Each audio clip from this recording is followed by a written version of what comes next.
현 주석 형제님이 너무나 기도를 잘해 주셔가지고 제가 마음의 감동이 심히 됩니다. 근데 한 가지만 우리가 좀 더 기도를 하고 시작을 했으면 좋겠는데요. 우리 김승환 목사님께서 어머님이 내일 수술을 받으십니다. 근데 저는 이미 뭐 한 번 하나님께서 은혜를 주셨다고 생각합니다. 그거는 뭐냐면 원래는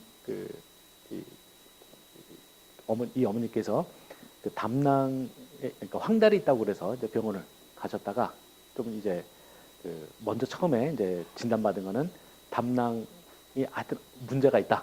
그러니까 쓸개가 이제 문제 있다라고 했고요.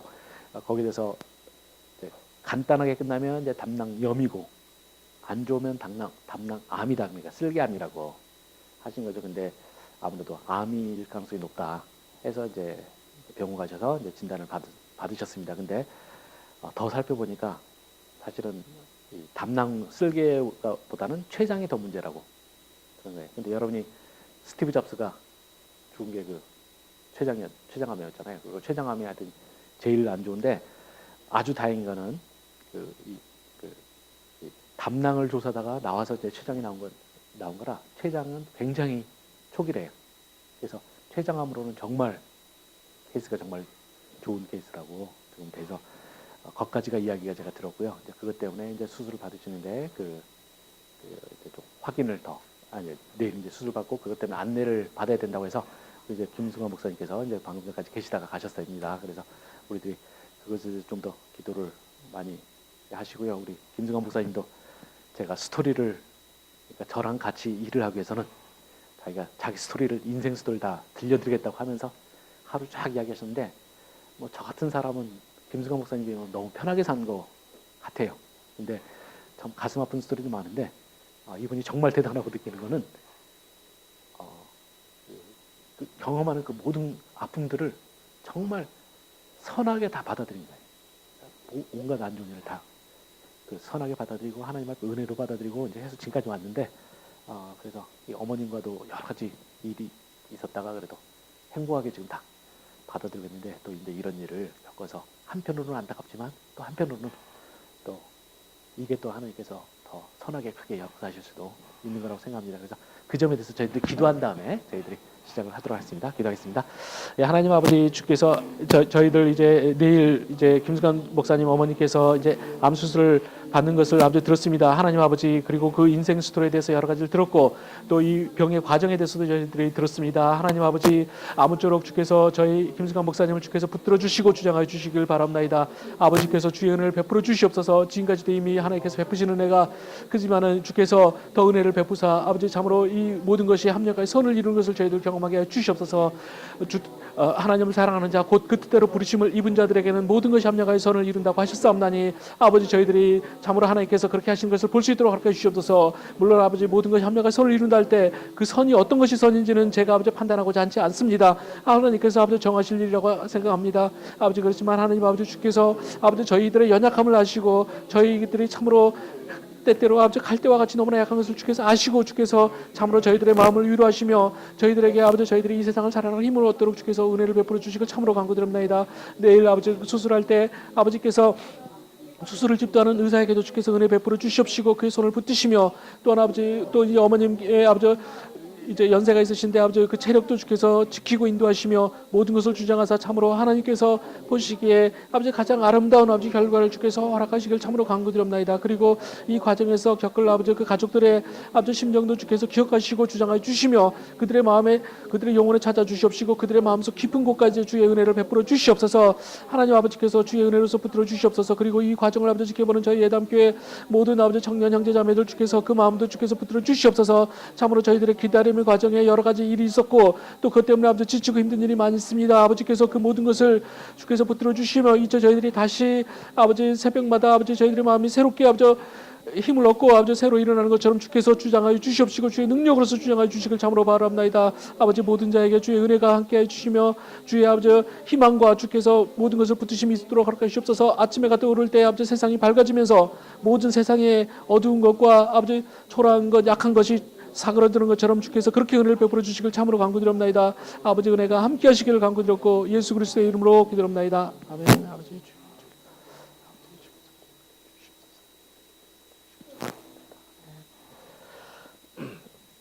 우리 김승환 목사님께서 지금 어머님 일로 바쁘시니까 지금 여러 가지가 참 돌아가지 않습니다. 이 강의안도 제가 일주가서 준비하려고 했는데 지금 여러분들께 드린 걸 준비를 못했습니다. 저희 집에 예전에 어떤 만화를 보니까 그런 게 있더라고요.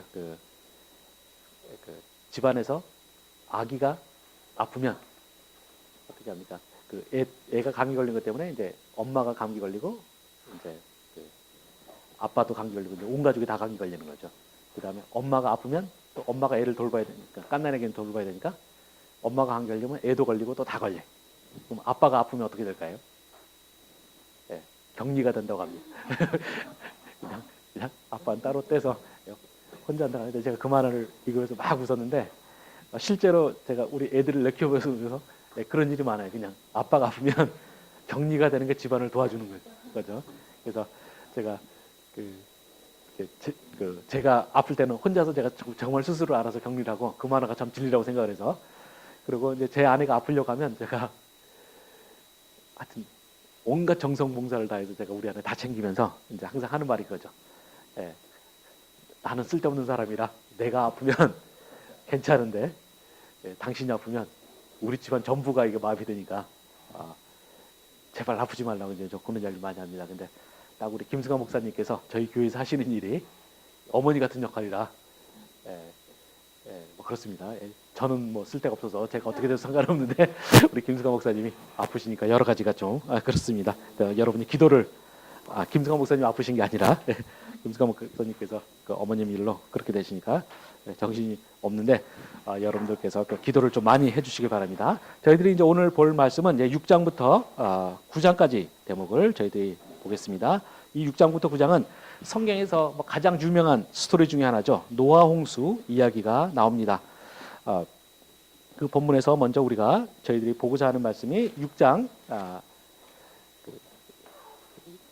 5절부터 한번 8절을 보도록 하겠습니다. 지난 시간에 저희들이 6장 1절부터 4절 부분은 이제 봤고요. 5절부터 8절도 조금 봤습니다만 이 부분을 다시 한번 저희들이 이제 보고자 합니다. 그 6장 5절부터 8절.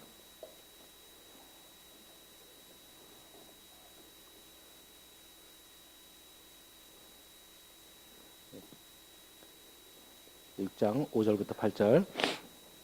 그러면 교독을 하겠습니다. 저 먼저 읽겠습니다.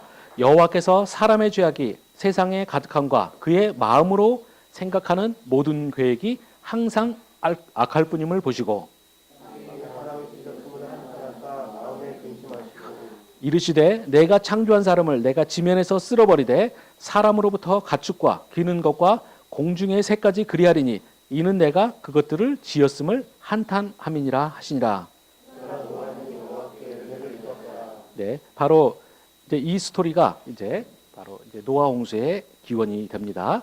5절에서 보셨듯이 여호와께서 사람의 죄악에 세상에 가득한가 그의 마음으로 생각하는 모든 계획이 항상 악할 뿐임을 보시고라고 말하고 있습니다.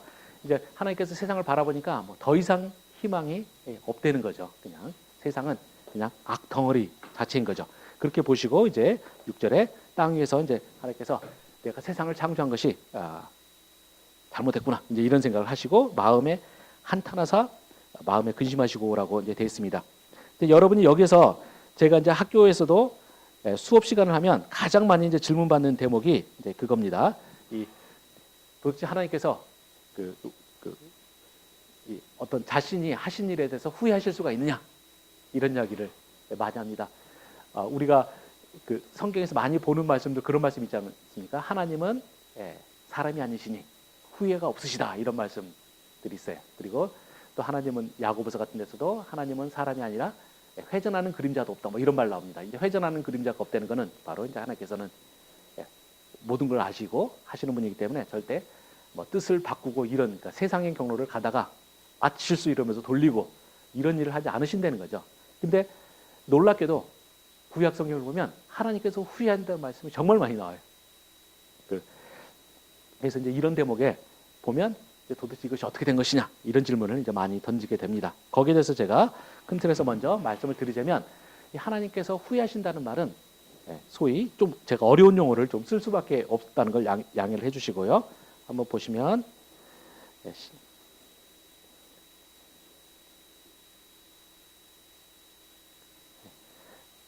우리 현수 형제님께서 이 펜을 사주셨는데 제가 그 학교에서 강의할 때 쓰다가 깜빡 두고 제가 가져가지고 다시 이렇게 저희 못난 글씨를 씁니다. 신인동용론이라는 겁니다. 여기 신은 하나님, 그리고 인은 사람, 그리고 동형은 하나님과 사람이 같은 형태를 띠고 있다라는 이론이라는 거죠. 이것이 신인동용론이고요. 이것이 신학에서는 굉장히 중요한 용어고요. 또 여러분이 성경을 이해하실 때 굉장히 중요합니다.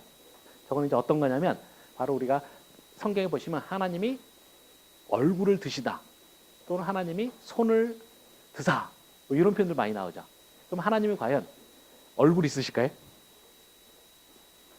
그리고 또 손이 있으시고 발이 있거나 뭐 등 같은 것이 있으실까요? 예. 우리가 이제 이런 경우는 항상 큰 틀에서는 뭐 모른다라고 말하는 게 제일 정답일 거예요. 하나님을 본 사람이 아무도 없기 때문에. 그렇지만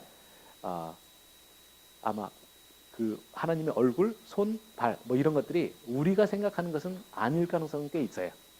근데 이럴 때 그러면 도대체 하나님이 얼굴을 드신다는 거나 또는 손을 뻗으사 뭐 이런 말씀하실 때 이건 무엇이냐 할 때 그것은 이 하나님께서 당신의 말씀을, 당신의 뜻을 우리들한테 계시하실 때 그 우리들이 전혀 알아먹을 수 없는 언어로 말씀하시면 우리들이 전혀 알 수가 없겠죠. 마치 외계인이 뭐 지구에 왔는데 지구를 정복한다 이럴 때 막 그 자기네 외계어로 하면 우리 지구인들은 뭔 소리인지 하나도 모르잖아요.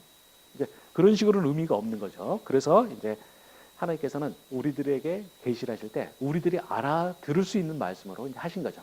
그래서 이제 하나님께서는 마치 인간이 얼굴을 이렇게 드는 것처럼 하나님께서 그렇게 얼굴 드사 이런 이야기를 하시는 거죠. 그러면은 그때 이제 그런 내용을 보면서 사람들은 그냥 자신에 맞춰서 이제 그 말씀을 이해하도록 돼 있는 것입니다. 바로 그런 식으로 하나님께서 당신의 뜻, 당신의 행동하심을 사람들이 알아들을 수 있는 용어로 표현하시는 것이 바로 이제 신인 동용론이라고 하는 거죠. 우리가 이런 신인 동용론적인 표현은 단순히 육체적인 측면뿐만 아니라 감정이나 이런 것에도 역시 사용되는 것입니다. 이제 그런 차원에서 보면 원래 우리가 이런 식으로 볼 수가 있을 겁니다. 우리가 사람의 인지 능력, 사람이 인지할 수 있는 능력의 한계점, 그러니까 사람들이 이해하고 있는 능력의 한계점을 이렇게 선을 그어보고 하면은 이 위는 하나님의 영역이고 그 아래는 우리가 사람의 영역이라고 한다고 해보세요. 그러면 여기서 이 사람이 이해할 수 없는 이 영역에서는 아마 하나님은 성경에서 지속적으로 말씀하시는 것은 이제 바로 하나님은 모든 것을 아시는 분이잖아요. 전지전능하시고 현재, 과거, 미래 모든 걸 다 꿰뚫어 보시는 분이세요. 근데 그런 분이 계획하셨을 때 거기에는 뭐 달라지거나 이런 건 없을 거예요. 그렇지만 이제 하나님께서 사람과 이야기를 하기 위해서 당신의 인간은 도저히 이해할 수도 없고 계산할 수 없는 이 계획을 인간에게 이야기하실 때는 그 인간의 지식의 영역까지 이제 들어오도록 이렇게 어떤 말씀을 표현하시는 거죠. 그럼 요 대목에서 보면 하나님께서 원래는 A라는 길을 가신다고 하시다가 때때로는 A라는 길이 틀어지면서 B라는 길로 돌아가시는 것처럼 말할 수 있는 대목이 있는 거죠. 바로 이제 그런 내용이 이제 하나님께서 후회하사 이런 식으로 이제 표현되는 것뿐이라는 거죠. 그래서 여러분이 이제 하나님께서 후회하신다 할 때 정말로 하나님이 그런 일이 일어날 줄을 몰랐다 이런 식으로 이해하실 필요는 없는 것입니다. 그리고 또 하나 이제 말씀드리자면 성경에서 제가 이렇게 하나님 후회하사라는 그 문구가 나오는 것들을 쭉 다 뒤져봤는데 보면서 깨달은 것 중에 하나는 뭐냐면 90% 이상은 하나님께서 후회하시는 것은 인간한테 좋아요. 왜냐하면 대부분의 경우는 하나님께서 세상을 심판하려고 하시다가 하나님께서 그 뜻을 돌이키셔가지고 이제 사람을 구원하시는 쪽으로 마음을 먹으시는 경우가 대부분입니다. 하나님께서 후회하신 것이 사람들에게는 심판으로 작용하는 거의 유일한 경우는 이 노아 홍수 요 정도 몇 개밖에 안 됩니다. 그런 면에서 여러분들이 그 하나님이 후회하시는 것은 굉장히 좋은 일이고요. 또 하나님이 후회하게 만드시는 것도 상당히 좋은 일입니다. 애초에 후회하실 일을 안 만드는 게 최고지만 뭐 후회하실 일을 만드셨다.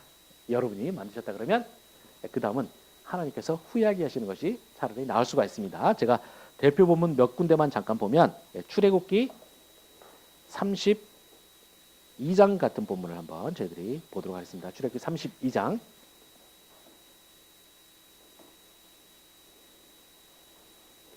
하나님의 후회하심에 대해서 구약 성경 전체에서 가장 유명한 구절 중에 하나죠.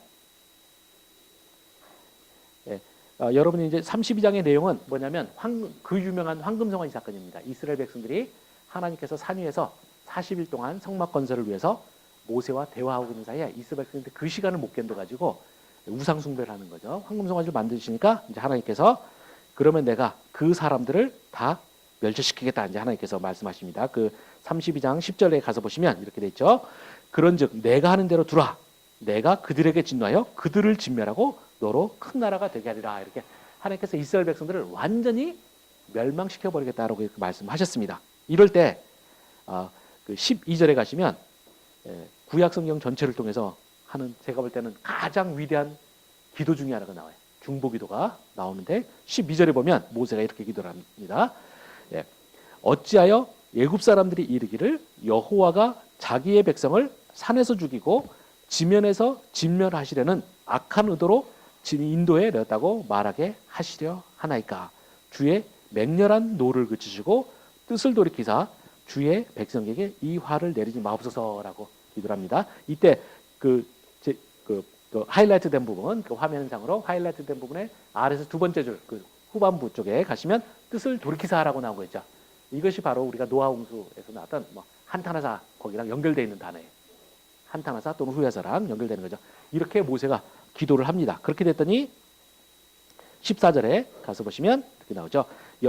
여호와께서 뜻을 돌이키사 말씀하신 화를 그 백성에게 내리지 아니하시니라 이렇게 말합니다. 그러니까 아까 봤던 것처럼 황금성화지 죄를 지은 이스라엘 백성들을 완전히 지면에서 싹 쓸어버리겠다라고 말했던 거. 여기서 지면에서 쓸어버리겠다라고 말씀하시는 이제 진멸하시겠다는 표현도 노아 홍수랑 연결되어 있는 표현인데 그렇게 했을 때 그거에 대해서 모세가 뜻을 돌이키사라고 한 거. 하나님께서 후회하사 하나님한테 후회하시라고 기도를 한 거예요. 이 모세의 기도가 얼마나 야망에 찬 기도입니까? 하나님으로 하여금 감히 후회하세요. 그 말씀하신 거 후회하세요라고 말을 하는 거죠. 그래서 그렇게 했더니 놀랍게도 하나님께서 14절에서 하나님께서 후회하십니다. 내가 그 말한 거 취소한다 이렇게 하셨어요. 그렇게 이제 용서받은 이야기가 나오는 거고요. 또 한 군데를 더 보면 이 황금성화지 사건이랑 연결된 건데요. 요나서 3장 제일 아래쪽으로 가서 보시기 바랍니다. 요나서 3장 9절 10절. 이 내용은 여러분들이 요나서도 잘 아시는 내용이죠. 하나님께서 니느웨가 너무나 악독하니까 다 멸망시키겠다라고 했습니다. 이제 그리고 이제 그 멸망시키겠다고 하셔서 그 소식을 전하라고 이제 요나한테 보낸 거죠. 근데 요나가 하나님이 하도 뜻을 잘 돌이키시는 분이시라 자기가 가서 말씀을 선포하면 이 니느웨 백성이 회개할 수가 있다는 거죠. 회개하자마자 하나님은 분명히 용서하실 것 같은 거예요. 그래서 안 가려고 오만 짓을 다 했잖아요. 그런데 하나님이 큰 물고기까지 동원해서 이제 그 요나를 보내니까 할 수 없이 요나가 갔습니다. 가가지고 말씀을 전파했더니 아니나 다를까 정말 니느웨 백성이 회개해버린 거예요. 그러니까 요나가 당황하는 내용이 바로 이 요나서인데 그때 그 3장 9절에서 니느웨 백성들이 회개했을 때 하나님께서 하신 말씀이 나옵니다. 요나서 3장 9절 보시면 하나님이 뜻을 돌이키시고 그 진노를 그치사 우리가 멸망하지 않게 하시리라. 그렇지 않을 줄을 누가 알겠느냐 한지라 이렇게 말씀을 합니다. 정말로 하나님께서 뜻을 돌이키신 거죠. 하나님께서 후회하시고 니느웨를 용서하셨다 되어 있습니다. 그리고 이제 10절에 가서 한지라 하니까 10절에 하나님이 그들이 행한 것 곧 그 악한 길에서 돌이키켜 떠난 것을 보시고 하나님이 뜻을 돌이키사 그들에게 내리라 하신 말씀하신 재앙을 내리지 아니하시니라 이렇게 해서 이제 니느웨 백성 회개를 보고 하나님께서 정말 뜻을 돌이키시는 거죠. 바로 이런 식으로 구약 성경을 제가 쭉 살펴보면서 보면은 하나님께서 뜻을 돌이키시는 내용이 굉장히 많습니다. 이게 제가 여러분에게 히브리어는 별로 쓰고 싶진 않지만 그냥 여러분 아마 여러분과 제가 함께하는 한 두고두고 나올 단어 중에 하나라 보시면 히브리어는 니함이라고 하는 표현입니다. 니함이라는 요 단어가 구약 성경에서 상당히 많이 나와요. 몇백 번 나오는데 그때마다 하나님께서는 뜻을 돌이키시고 뜻을 돌이키시는 중에 90% 이상은 좋은 일이에요. 그래서 여러분이 결국 하나님께서 뜻을 돌리신다 할 때 너무 실망하지 마시기 바랍니다. 하나님 이럴 줄 몰랐어요. 왜 이렇게 자꾸 돌리세요? 그렇게 생각하실 필요가 없습니다. 그것은 제가 다시 말씀드리지만 인간이 이해할 수 있는 언어로 이 하나님의 구원의 계획을 설명하시는 과정에서 부득이하게 쓰인 신인 동영론적인 표현이라는 거고요. 그 속에서 우리가 하나님의 뜻을 돌이키시면 좋다라는 걸 여러분이 기억을 잘 하셨으면 좋겠습니다. 그래서 이것을 이제 우리 삶에 적용해 보면 어떻습니까? 우리가 이 세상을 살면서 우리가 하나님 뜻대로 사는 경우가 생각보다 많이 없죠. 굉장히 잘못 많이 해요. 이 잘못할 때 우리가 할 수 있는 가장 지혜로운 일이 뭐겠습니까? 우리가 먼저 자신이 원래 가던 길에서 빨리 돌아서는 거예요. 아까 그 요나서 3장 9절에서 말한 것처럼 그 악한 길과 행한 강포에서 돌이키라라는 거죠. 그렇게 해서 빨리 그렇게 하면 하나님, 그리고 모세처럼 정말 담대한 기도를 하는 거죠. 당신의 뜻을 돌이키사 말씀하신 이 심판을 행하지 마옵소서 이렇게 기도를 하면 거기에서 하나님께서 돌이키실 수가 있는 겁니다. 이것이 가장 지혜로운 길입니다. 성경에서 죄인들이 아마 이런 식으로만 행동했더라면 세상은 굉장히 아름다운 곳이 됐을 거예요. 이런 부분을 우리들이 좀 볼 필요가 있습니다. 우리가 세월호 사건 같은 경우도 그거 아닙니까? 예전에 서해 페리오 사건이라고 아주 해난 그 재난 사고 굉장히 큰 게 있었죠. 그때도 역시 죽은 사람들의 가족들이 너무나 상처를 입어서 외국으로 다 갔어요. 아마 이번에도 돌아가신 분들 중에 상당수가 아마 한국에서 못 살 거예요. 제가 읽었던 기사 중에 한 명이 이런 게 있더라고요. 어떤 분이 계신데 이제 여자분이 계신데 이제 그분이 정말 자식들을 잘 키웠대요. 그래서 이제 딸이 둘이 있는데 한 딸은 지금 미국에서 한국에서 공부 잘하다가 미국에 유학 가가지고 대학에서 이제 의대 공부 중이라고 그래요. 그리고 이제 이번에 죽은 애가 이제 둘째 딸인데 이 둘째 딸이 그냥 계속 또 1등을 쭉 했대요. 그리고 그 1등하고 거기서 장학금 학교에서 받으면 이거를 자기가 요즘 애들은 내가 공부 잘해서 했으니까 이 돈 놔주세요 이러잖아요. 근데 걔는 그렇게 안 하고 어머니 이거 보약해서 수고하시니까 보약해서 드세요 하고 이렇게 갖다 줬다는 거죠. 그렇게 착한 딸이었고 이분이 그래서 참 자식들 잘 키운다라고 자부심을 갖고 살았대요. 거기다가 이분이 이제 입시학원 원장도 하시고 뭐 남편도 무슨 일할 텐데 이제 여자분도 입시학원 원장도 상당히 잘 운영하고 있고 또 뭐 지역 유지들 꽤 많이 알고 뭐 등등등 하니까 자기는 정말 성공적인 삶을 산다 이렇게 생각하셨다는 거죠. 근데 이번에 그렇게 자기가 잘 키우고 그렇게 착한 딸이 허무하게 이번에 이제 죽은 거예요.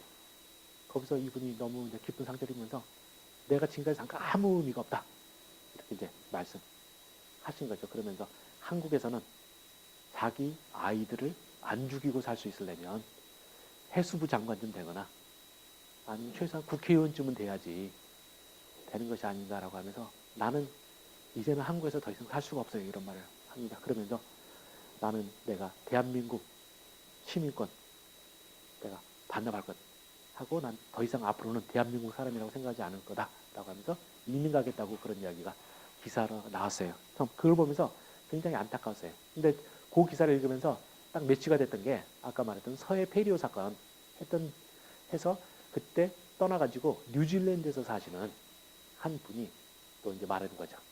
어떻게 벌써 몇십 년 지났는데 하나도 안 되는 거죠. 그게 아마 서해 페리오 사건이 18년 전인가 그러는데 어떻게 18년 동안 아무것도 안 벌어지고 똑같은 사고가 반복되고 그 상황에서 구조돼야만 될 수 있는 사람, 충분히 구조될 수 있는 가능성이 있는 사람들이 이렇게 중요한 거죠. 그러면서 너무 가슴 아프다는 이야기를 하는데 바로 이제 그렇게 되는 것들이 제대로 우리가 한순간에 그 경험을 통해서 거기서 우리가 빨리 돌이켜야 되는데 이제 돌이키지 못했을 때 바로 이런 일이 이제 벌어지게 된 것이죠. 이제 그런 부분이 굉장히 이제 안타까운 일이라고 볼 수가 있습니다.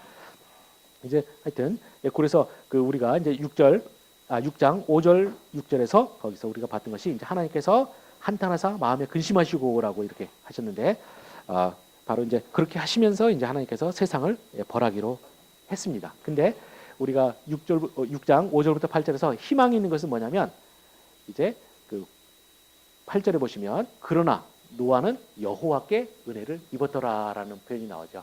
바로 우리가 여기서 온 세상이 창조가 다 무효로 돌아갈 수도 있었는데 그 상황에서 다행히도 바로 결국은 하나님의 은혜에 의해서 우리가 희망이 있습니다. 바로 노아라는 사람이 있었기 때문이죠. 그러면 왜 이 노아에게 하나님께 은혜를 베푸셨느냐 할 때 6장 9절 부분에 가서 보시면 이렇게 나옵니다. 6장 9절 가서 보시면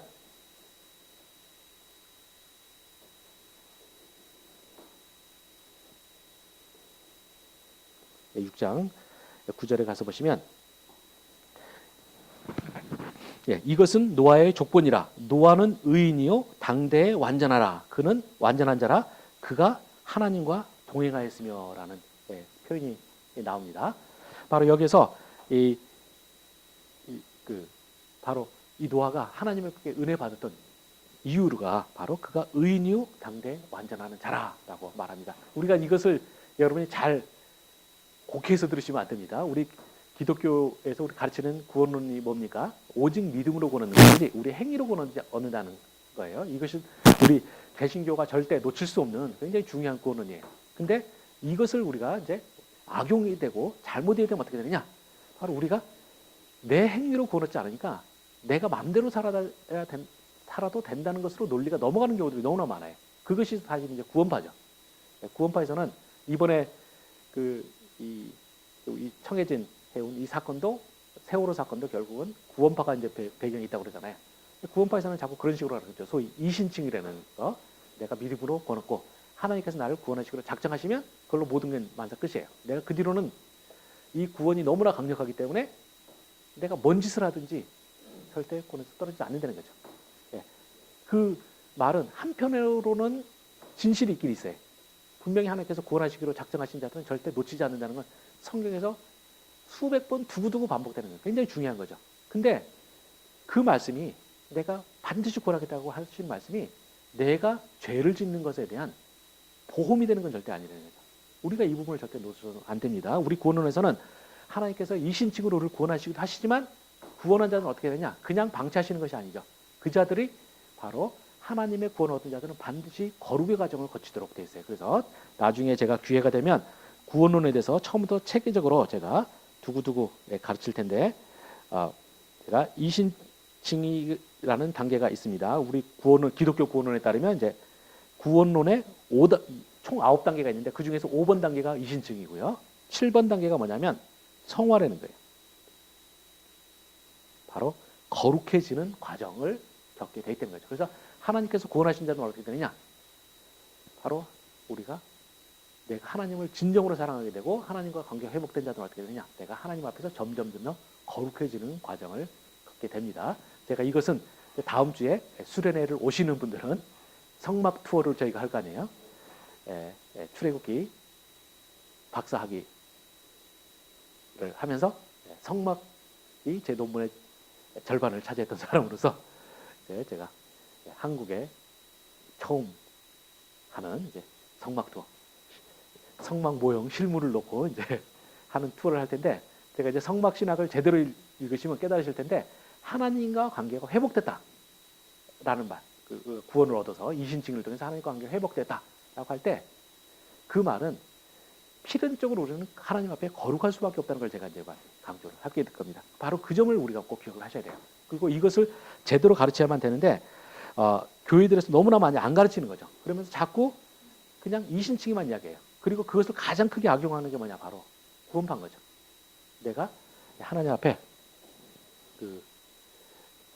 의롭다 얻었으면 그걸로 끝이고 절대 내가 구원에서 떨어지지 않는다는 거죠. 근데 그런 식으로 마치 이신칭의를 믿음으로 구원 얻었다는 표현을 내가 무슨 짓을 해도 된다는 보험처럼 생각하니까 타락하게 되는 거죠. 그래서 이번에 그 구원파 이제 핵심 인물 유병헌 이런 사람들이 하는 게 뭐예요? 진짜 나쁜 짓을 하잖아요. 자기가 그 사람들을 고용하는데 노동 착취를 하는 거예요. 노동 착취를 할 때 신앙을 이용해 먹는 거죠. 착취해서 그 사람들은 그때 거기 있다가 나온 사람 이야기 들어보면 일반 회사원 봉급의 10분의 1을 주는 거예요.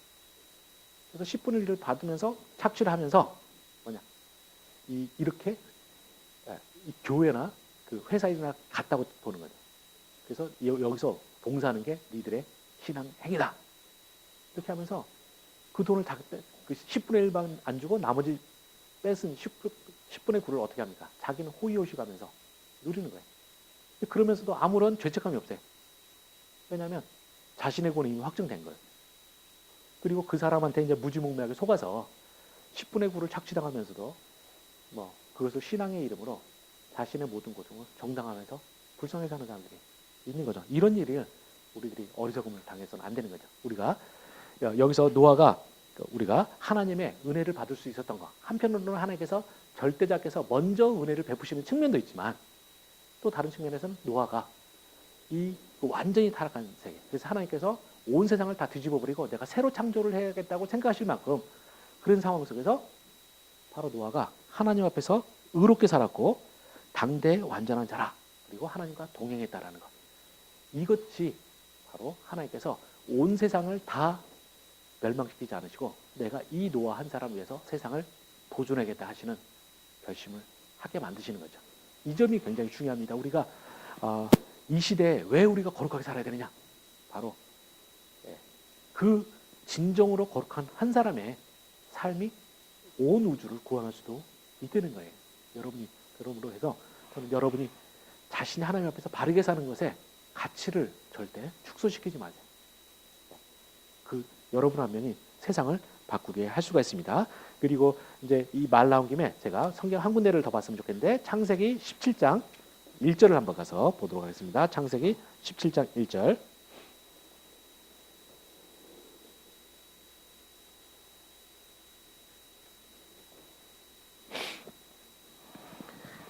창세기 17장 1절. 이제 화면에서도 이제 제가 찾아놨는데 이렇게 됩니다. 아브라함이 99세 때에 여호와께서 아브라함에게 나타나서 그에게 이르시되 나는 전능한 하나님이라 너는 내 앞에서 행하여 완전하라라고 하죠.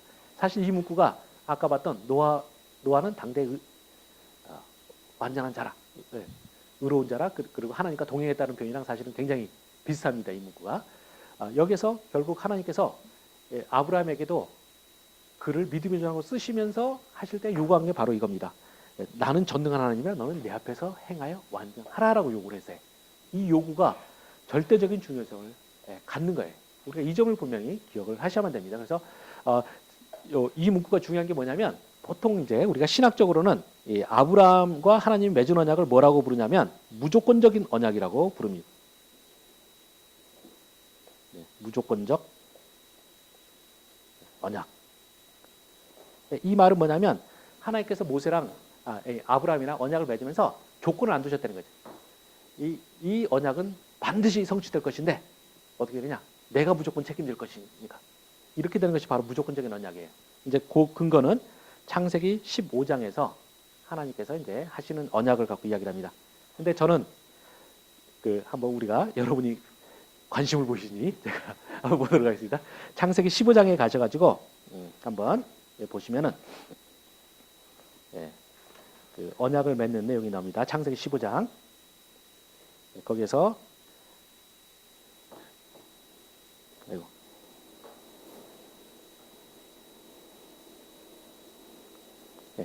창세기 15장 가서 보시면 이제 언약을 하시면서 어떻게 하냐면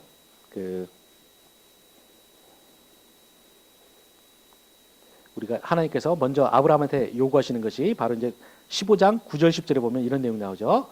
여호와께서 그에게 이르시되 나를 위하여 3년 된 암소와 3년 된 암염소와 3년 된 수장과 산비둘기와 집비둘기 새끼를 가져올지니라.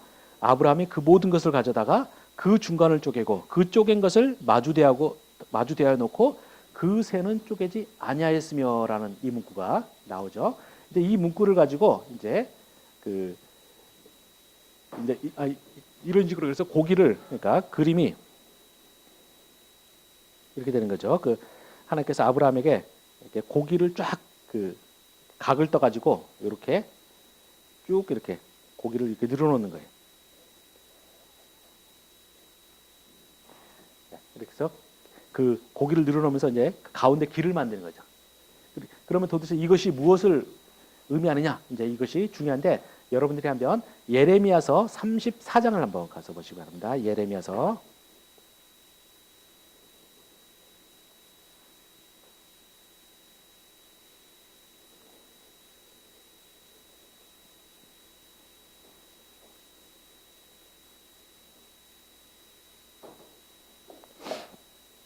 예, 34장 18절, 19절 나오는데 이 예레미야서 이제 34장 제가 배경을 잠깐 말씀드리면 이 상황이 어떻게 되는 거냐면 이스라엘 백성들이 이때가 이제 남왕국 유다가 하나님한테 너무 죄를 지니까 하나님이 남왕국을 완전히 멸망시키겠다라고 이제 합니다. 그래서 하나님께서 심판을 딱 선포하셨어요.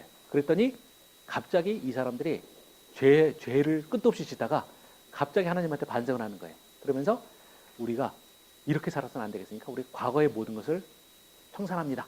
그러면서 우리가 하나님과 다시 새롭게 언약을 세우면서 제가 우리들의 과거에서 벗어나겠습니다라고 하는 거죠. 마치 이제 뭐 같은 거냐면 회개와 대회개와 부흥회를 한 거죠.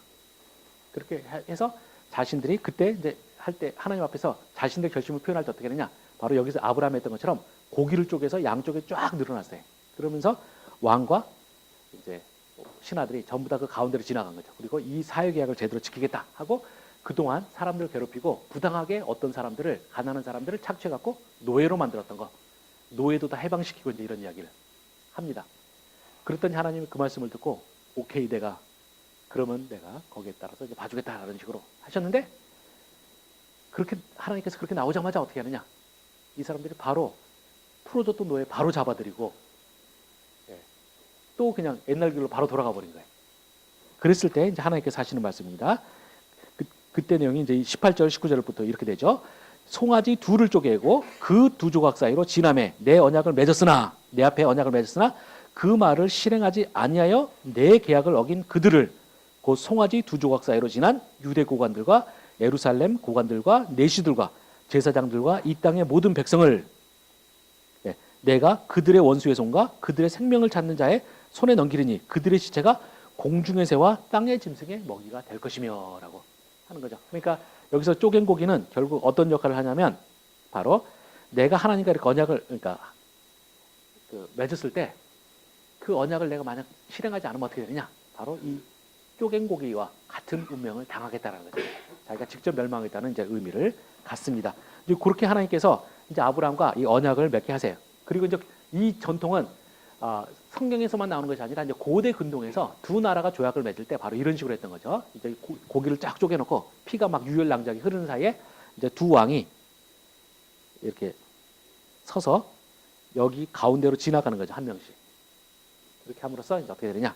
만약에 우리가 이렇게 쪼갠 고기 사이에서 엄숙하게 언약을 맺었는데 이 언약을 지키지 못한다. 그럼 어떻게 되느냐?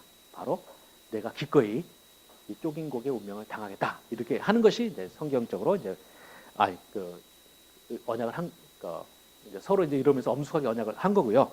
이것을 이제 하나님께서는 이제 인용하셔서 성경에서도 이제 이런 식으로 한 겁니다. 그래서 아브라함에게 그렇게 이제 보여주셨는데 이제 결과적으로는 이제 어떻게 되냐면 그러면 실제로 이제 지나갈 때 누가 지나가느냐? 그것이 핵심이죠. 창세기 15장 이제 17절로 한번 가서 보시기 바랍니다.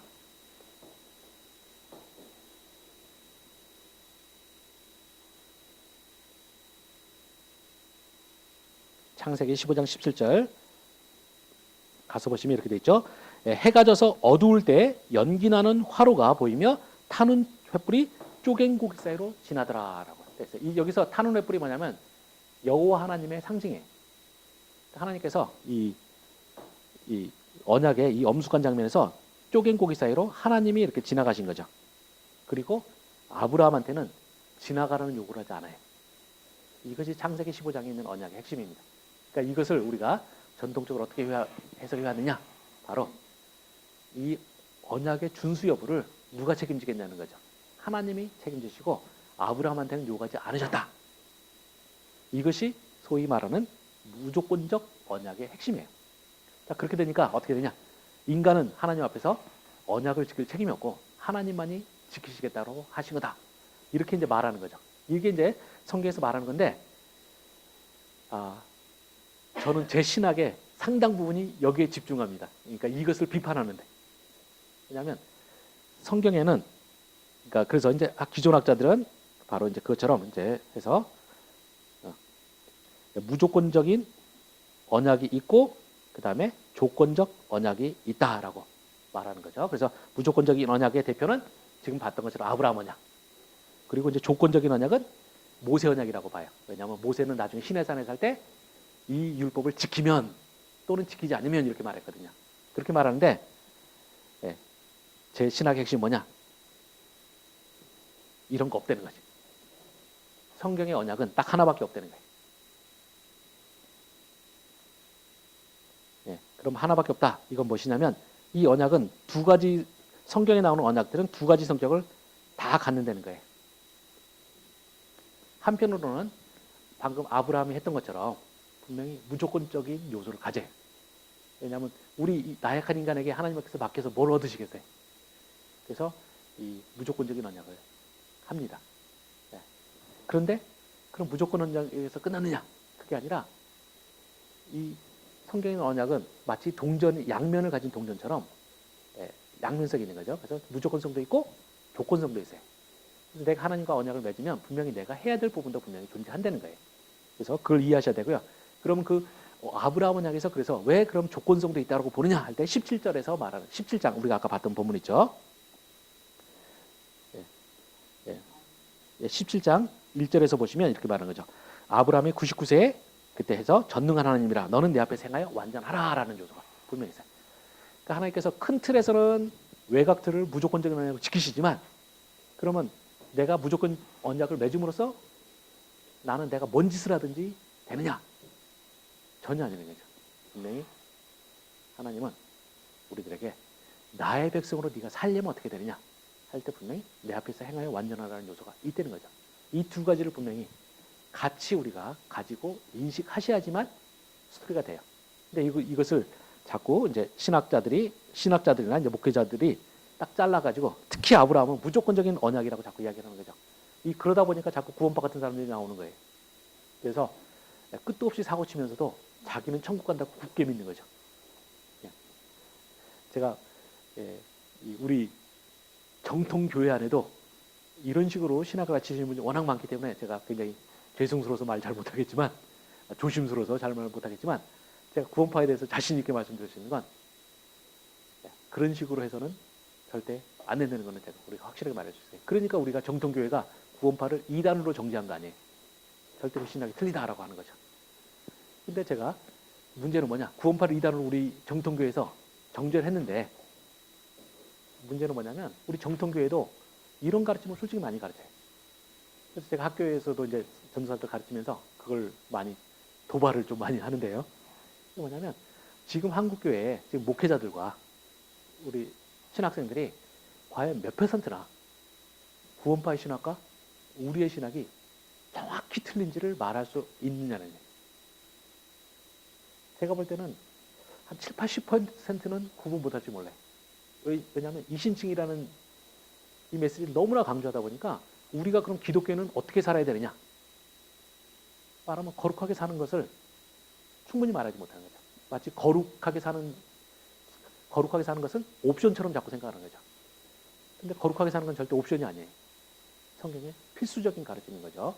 이것을 우리가 신학적으로 말할 수가 있어야만 되고요. 여러분도 여러분 삶에도 분명히 적용시켜야만 되는 거죠. 그리고 이것이 제대로 돼야지만 우리가 하나님 앞에서 건방져지지가 않아요. 왜냐하면 지금 굉장히 많은 성도들이 하나님 앞에서 정말 건방지죠.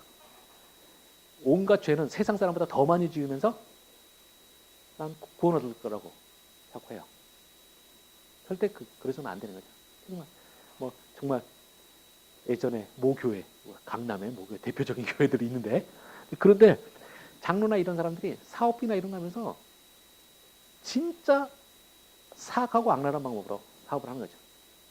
자기가 교회 와서는 대표기도 하면서 자기가 마치 구원의 천병인 것처럼 자꾸 하는 거죠.